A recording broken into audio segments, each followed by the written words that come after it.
The industrial safety movement in Japan marked its 100th year in 2011.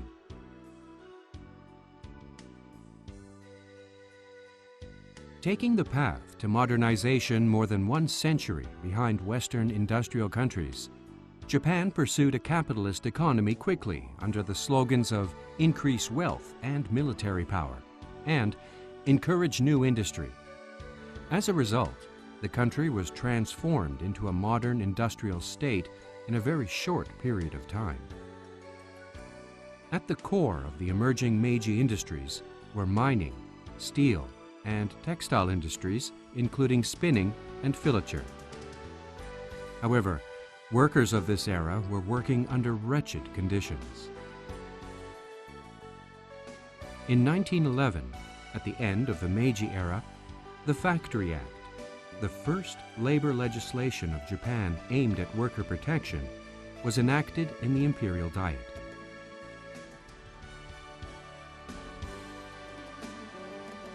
It wasn't until the era changed from Meiji to Taisho that an industrial safety movement crystallized as organized activities at workplaces in Japan. "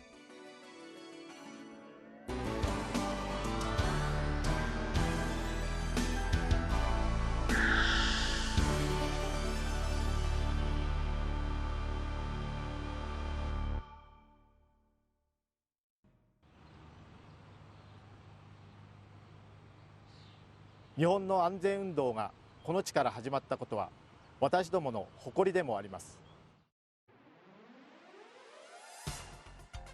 In 1912, the first year of Taisho, Masayuki Odagawa of Furukawa Mining brought back the concept of safety first from the United States, which he saw advocated in American industry. Odagawa introduced the phrase safety first and held up signs with the phrase in the Ashio copper mine. He also compiled and distributed safety leaflets to promote safety in the plant. This was the first step in the industrial safety movement in Japan.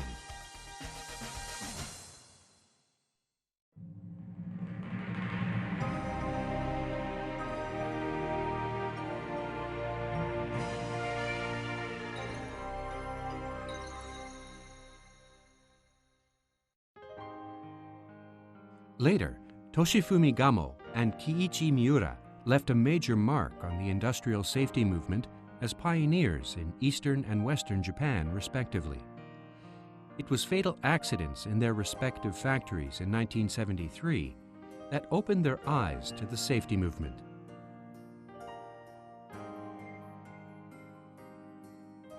At that time, the so-called Taisho democracy made progress. With an upsurge of liberal trends, the campaign for a popular election, and a labor movement. In this context, Kakichi Uchida appeared as another pioneer. Uchida also encountered the idea of safety first in the United States 4 years after Masayuki Odagawa did, and was deeply impressed.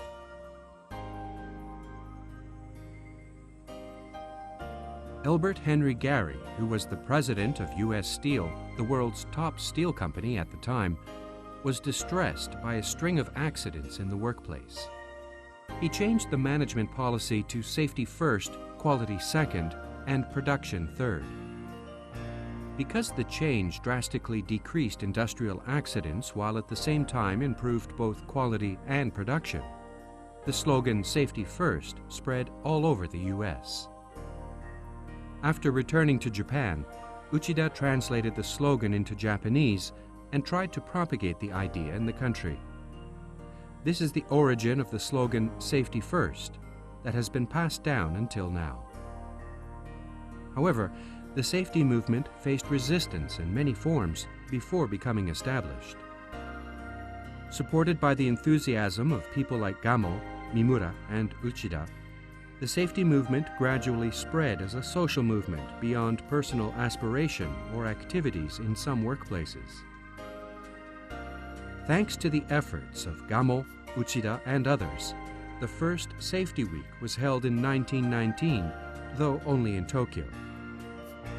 Beyond the industrial circle, women's associations, schools, police, retail stores, and people of many other fields participated in the event, which made headlines. The green cross mark was adopted as the symbol of safety at that time at GAMO's proposal. The Industrial Welfare Association was born as a nationwide umbrella organization for coordination and cooperation with local industry associations. GAMO took the office of director and contributed to its newsletter with enthusiasm.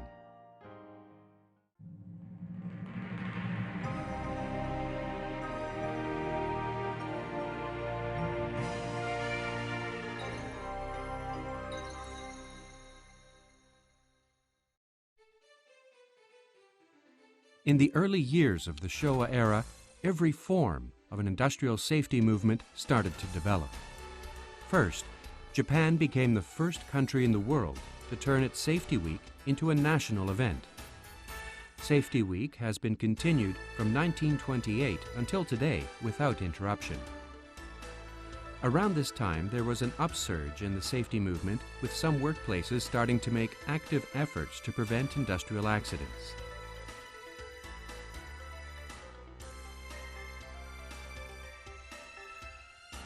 The Industrial Welfare Association held the first National Industrial Safety Convention at Gakushikaikan, Tokyo, in November 1932.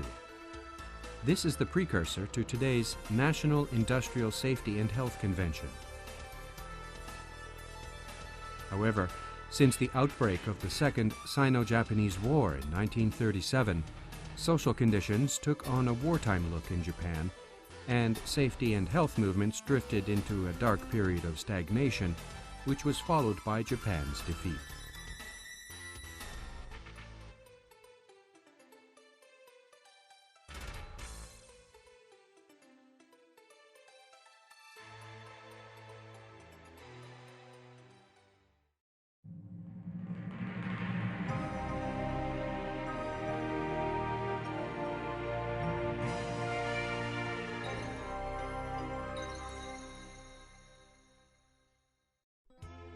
Just after the defeat, democratization measures taken by GHQ in rapid succession brought about a revolution in the politics and culture of Japan.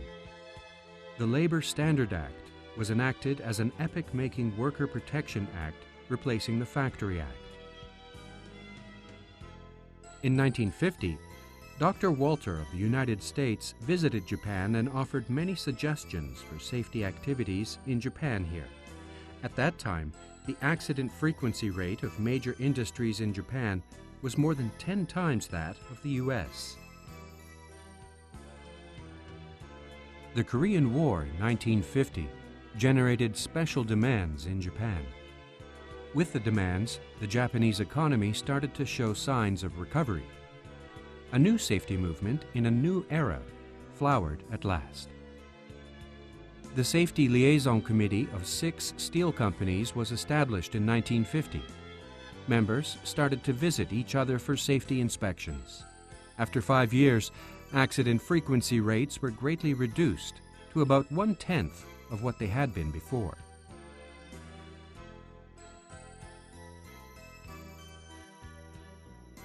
This voluntary initiative by the steel companies that were the leading companies of Japan at the time showed the ideal direction for the post-war safety movement, with a significant impact on other industries.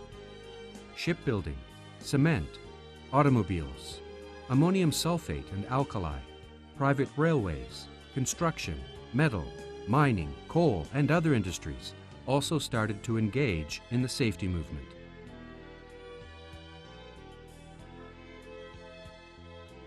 Partly influenced by mandatory assignment of a health supervisor based on the Labor Standards Act, there were vigorous movements also in the field of industrial health.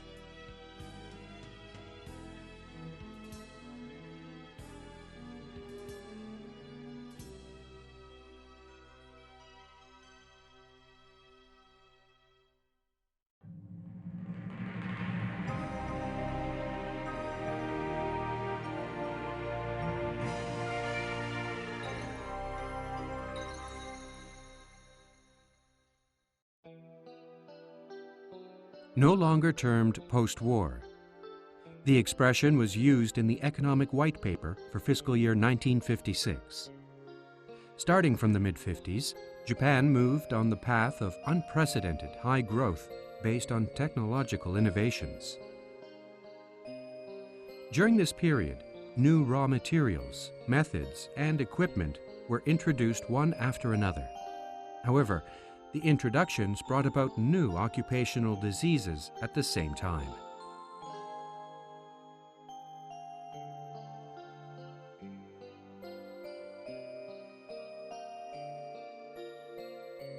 Industrial accidents rapidly increased, peaking at 480,000 casualties, with 6,712 deaths in 1961, when catastrophes occurred sequentially.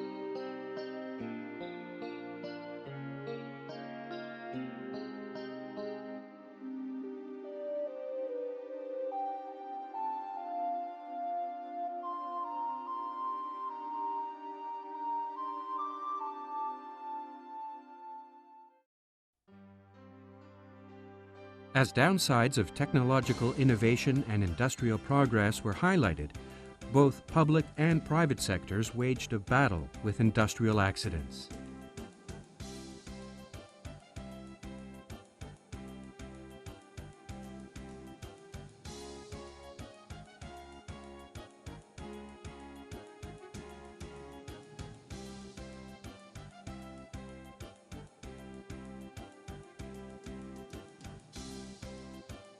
In 1964, when the new Tokaido Line started service and the Tokyo Olympic Games were held, the Japan Industrial Safety and Health Association, JICA, and Industrial Safety and Health Associations of individual industries were established, with the aim of promoting voluntary industrial accident prevention activities by entrepreneurs.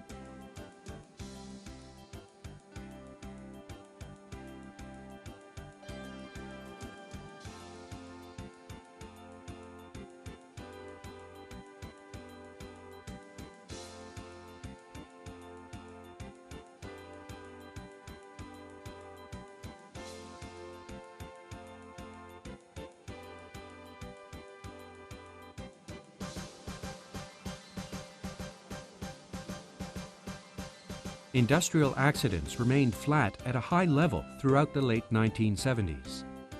What caused a breakthrough in the situation was the Industrial Safety and Health Act that was established in 1972 to promote the comprehensive and systematic implementation of accident prevention measures.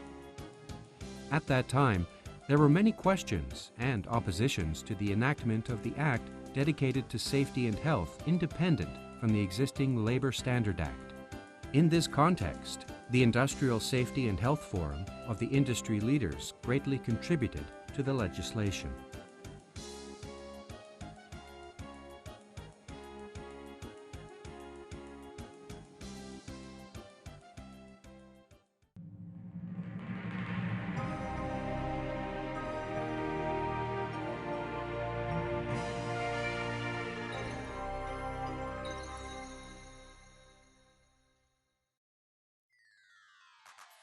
The Occupational Safety and Health Education Center opened in 1973 and commenced an RST course to foster trainers who educate foremen. Since then, foreman education in the workplace has steadily spread. This was also an era to consolidate the basis of safety control in the industries during the high economic growth period by improving safety of machinery, enhancing safety control systems, and spreading all participating type safety activities for workers. It started from a scientific approach, namely intrinsic safety, which is hardware devices to prevent accidents, even with machinery failure or human error. Next, we witnessed breaking away from leaving safety control entirely up to staff and moving toward developing a line of safety control, where the head of production sites plays a central role in safety promotion.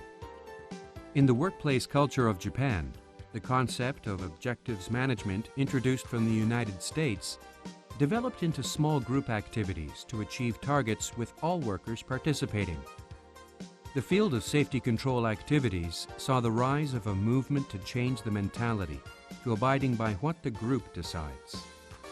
In 1973, JICA advocated the Zero Accident Campaign under the slogan of total participation towards zero accidents. During this period, when the QC Circle and other voluntary small group activities were penetrating workplaces, the Zero Accident Campaign was promoted across the nation, accompanied by the introduction of KYT, accident prediction training, and pointing and calling methods. In the 10 years following the enactment of the Industrial Safety and Health Act in 1972, casualties with 4 or more days of absence from work decreased by 25%, while deaths decreased by half. Since the oil crisis in 1973, Japan moved from the long, high economic growth period to the stable growth period, which was accompanied by big changes in the industrial structure. In manufacturing, the so-called miniaturization-oriented industry, including microelectronics, or ME, made a big leap. With the surging waves of technological innovation led by the ME revolution, industrial robots were rapidly introduced to manufacturing floors, while automation advanced in offices. On the other hand, however, there was a fatal accident caused by an industrial robot, which was talked about as the robot murder case, and health problems of VDT workers came under close scrutiny.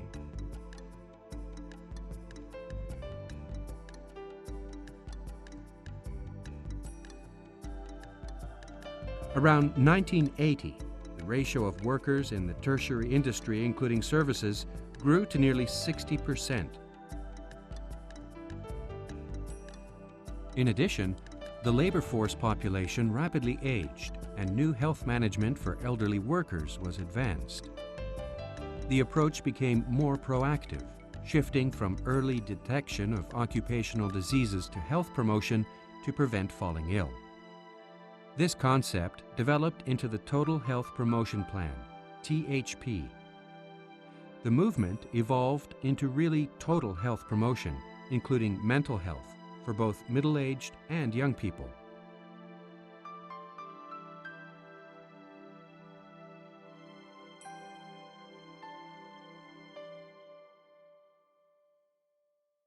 After 1989, the Heisei era.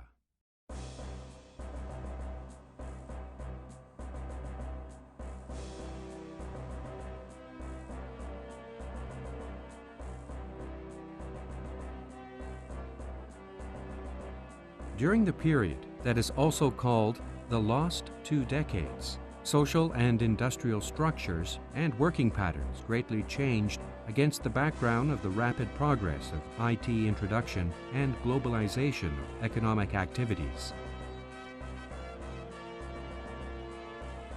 In the current era, when many people are very stressed and anxious, mental health care in the workplace is very important.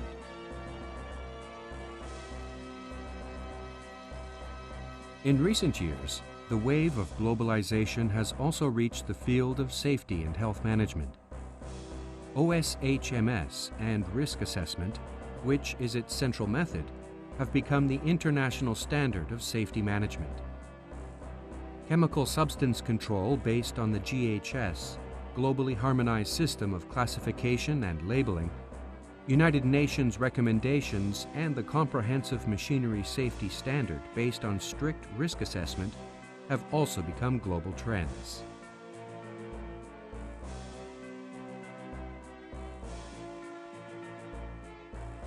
Meanwhile, industrial accidents steadily decreased.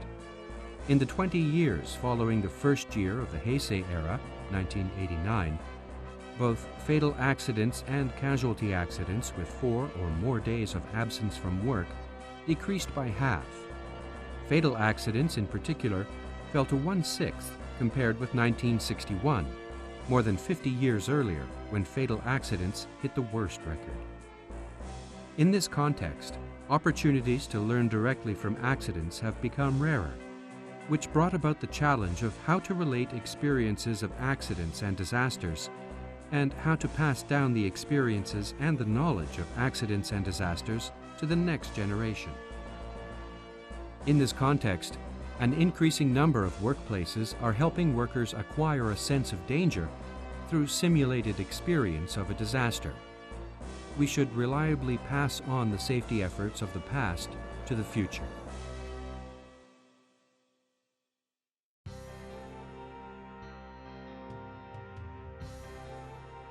The Great East Japan earthquake caused unprecedented damage. Efforts for restoration and reconstruction are moving ahead at a fast pace in workplaces in the affected areas. 悪条件の中で社員は一生懸命復興作業に当たっています。その中で特に注意をしているのは、朝来た時と同じ状態で自宅に帰っていただく。これを安全と考え、社員には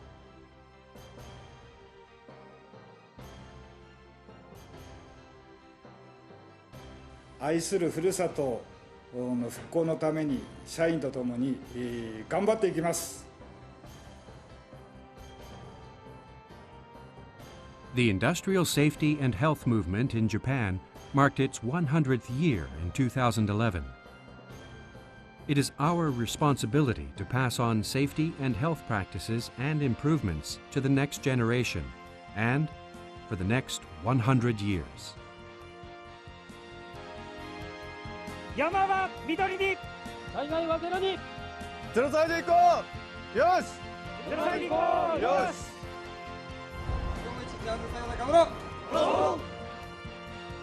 それでは皆さん、ご安全に。ご安全に。ゼロ歳でいこう。よし。ゼロ歳でいこう。よし。今日も一日ご安全に。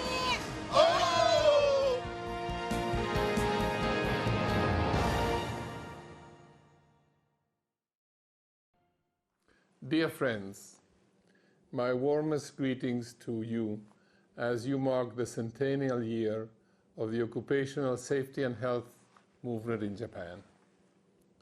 First, I take this opportunity to convey once more our heartfelt sympathy to all those who have suffered in the wake of the disasters which hit the northeast region of Japan in March this year. Your friends all over the world are confident that the people of Japan, with characteristic courage, strength, and solidarity, will soon recover and come back stronger. Dear friends, the ILO's Decent Work Agenda underscores the importance of the quantity but also the quality of work. It is an agenda that respects human dignity as well as the need for productivity and enterprise development. Tripartite Japan has given strong support to this agenda nationally, and it is also actively supporting decent work initiatives elsewhere. As you know well, prevention of accidents and diseases at work, protecting human life at work is imperative. That's what you're all about. As the celebration illustrates, Japan has been a leader in promoting this goal. And it was not surprising that Japan was the first country to ratify the ILO's promotional framework for Occupational Safety and Health Convention number 187 in 2007. This convention stresses the development and promotion of a national preventive safety and health culture. And your accumulated practical experience will provide a sturdy foundation for occupational safety and health promotion in Japan. Japan can also play a valuable role in sharing its experience with others and promoting business models and programs based on the full and active participation of social partners in a constructive dialogue. We look forward to reinforcing our collaboration with Japan in our common commitment to promoting safe and decent work for all. Thank you so much, and I wish you a very successful Centennial.